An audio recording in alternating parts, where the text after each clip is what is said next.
2 table spoon கடலைப்பருப்பும் 1 spoon பாசிப்பருப்பும் சேர்த்து கழுவி ஒரு 2 நிமிஷம் அப்படியே வச்சிருக்கேன், ஊற வச்சிருக்கேன்.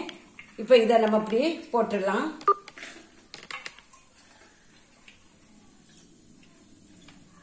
மஞ்சப்பொடி,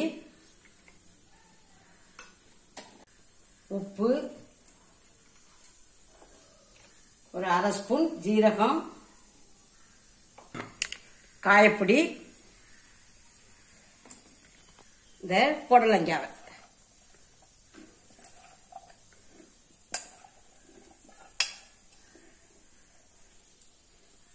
போட்டு இந்த முழு அளவுக்கு நம்ம தண்ணி விட்டுக்கலாம். அது கிளறி ஒன்றும் கொடுக்க வேண்டாம். இந்த பாருங்க, இந்த மூழ்கு அளவுக்கு தண்ணி விட்டுருக்கேன். நம்ம அப்படியே வச்சு ஒரு 2 விசில் வேக வச்சு எடுத்துக்கலாம். அதுக்கு நான் வந்து ஒரு 2 டேபிள் ஸ்பூன் தேங்காய் எடுத்திருக்கேன், ஒரு 2 பச்சை மிளகாய், ஒரு சின்ன வெங்காயம், ஒரு 2 சின்ன வெங்காயம், 1 ஸ்பூன் அரிசி மாவு, ஒரு 1/2 ஸ்பூன் ஜீரகம் எல்லாம் சேர்த்து நம்ம ஒரு கொரகொரன்னு அரைச்சுக்கணும்.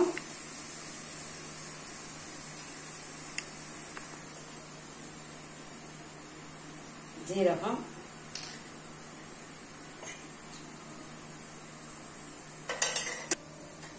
கொஞ்சம் தண்ணி விட்டு அரைச்சுக்கலாம். இப்படியே நம்ம கொரகொரன்னு அரைச்சுக்கணும்.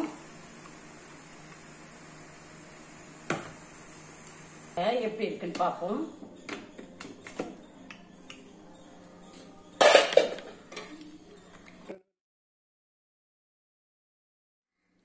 இப்போ நம்ம இது நல்லா வெந்துருச்சு. நம்ம ஆஃப் பண்ணிக்கிறேன். நம்ம அரைச்சி வச்சிருக்கிறத இந்த தேங்காவை போட்டுக்கலாம்.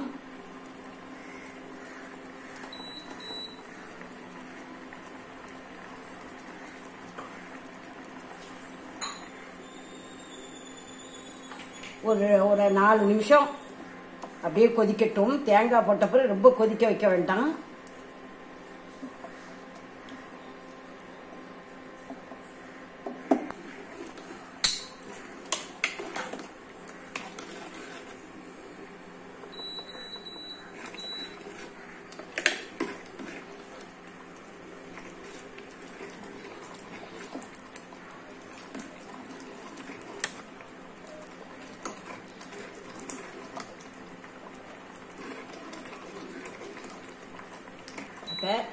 நல்லா கொதிச்சிருச்சு.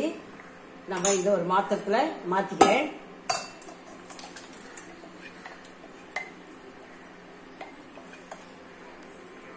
இப்ப இதை தாளிச்சு விட்டுடலாம்.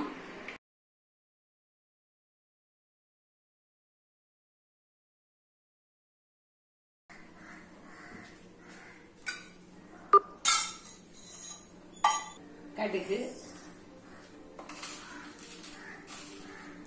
உளுந்தம்பருப்பு,